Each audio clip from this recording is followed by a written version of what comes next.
Good morning, students. This is Renuka Nannuji, your History and Democratic Politics teacher. In the lesson 10th standard Democratic Politics class, power sharing we had started, and we have already completed ethnic composition of Belgium, Sri Lanka, meaning of power sharing, why power sharing is desirable, okay, and other things. But in today's class, let us discuss about forms of power sharing. What are the different types of power sharing? Okay, the first one is horizontal distribution of power. So let us study this horizontal distribution of powers. Okay, students, in this form of power sharing is assigned by the constitution among different organs of the government.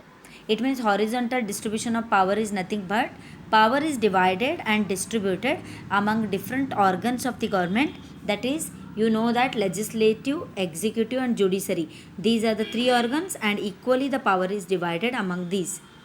Okay, you know that legislative, this organ, what is the important duty or power of this organ? Law making. Bills are made in the Lok Sabha, Rajya Sabha, then the bill becomes law. So law making process is looked after by legislative. Executive will implement these laws, enforce these laws. Okay, then judiciary will interpret these laws. So like that power is assigned to each and every organ. They know what should be done. These institutions, political institutions related to these three organs, they carry on the task very systematically. Second, separation of power. Separation of power means legislative will not interfere in the work of the executive and executive will not interfere in the work of judiciary. But they have got their own separate powers. They are first concentrating on their functions, their responsibilities and their power. And if need be, the third one I'll be discussing about checks and balances.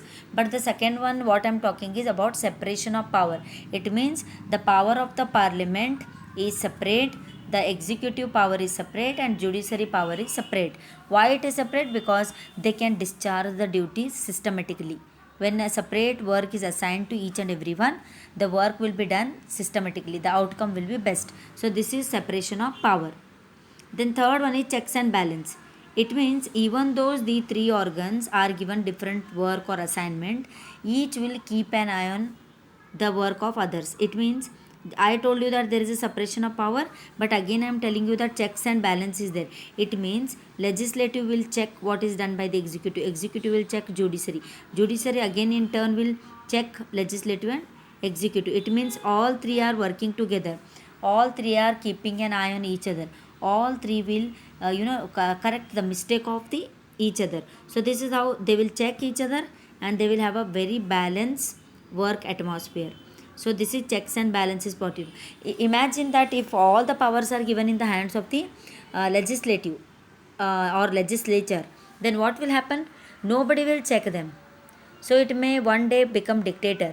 So very necessary it is to have a check and then have a balance. Then fourth one is it ensures expansion of democracy. If we divide and distribute power among the three organs, definitely there will be expansion of democracy.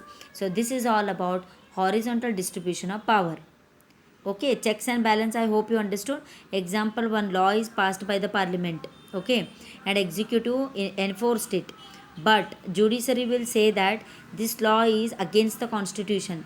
If any law by chance if it is against the constitution, that law will be declared as null and void. It means that is not at all considered as a law. It means judiciary can, supreme court can cancel that law. So like that checks and balances will be there in this horizontal distribution of power. Okay, now we will move to the next one, that is vertical division of power. See here, student, as the name vertical suggests, level. Okay, it means involves power sharing among different levels. Like you know the system of our government, how our central government is there at the nation, then we have state government, then we have local government. So we are working at different levels. Central government will look after the entire administration of the nation. Then state government will look after the affairs of the state. Local government will work at the locality. So all these three levels have got their own share of power. Okay. Second, constitution clearly lays down the powers of different levels of the government. It means it is not decided by me and you that what should be given to the central government, what should be given to the state, or what should be given to the local. It is pre-decided by the constitution of our country. It means clearly mentioned what are the powers of the central government, what are the powers of the state government, and what are the powers of the local government. So these all things are mentioned in our constitution. Third one is no concept of checks and balance. It means here all these three levels are free to work. It means central government will not much interfere in the affairs of the state, and state will not much interfere in the affairs of the local government. It means checks and balance is not there here, because as it is clearly mentioned in the constitution, nobody can question it, because we believe in our Indian constitution and we follow it. So after a lot of detailed study only our constitution is made, then 100% the work will be carried on systematically. So we will not question the constitution of India. Then the last, promotes concept of deepening of democracy. It means because of this vertical power, the concept of democracy will be deepened, it will be deep rooted. Okay, it will become still very strong. When we divide the power between all the levels, the democracy becomes very, very strong. You might have seen that when central government will pass some order and all, it will not force the state government to follow it sometimes, because example, based on the need, the state government can take the decision. Like some problem is going on in the state, then the state administrative officers will take the charge. They will try to manage at their level.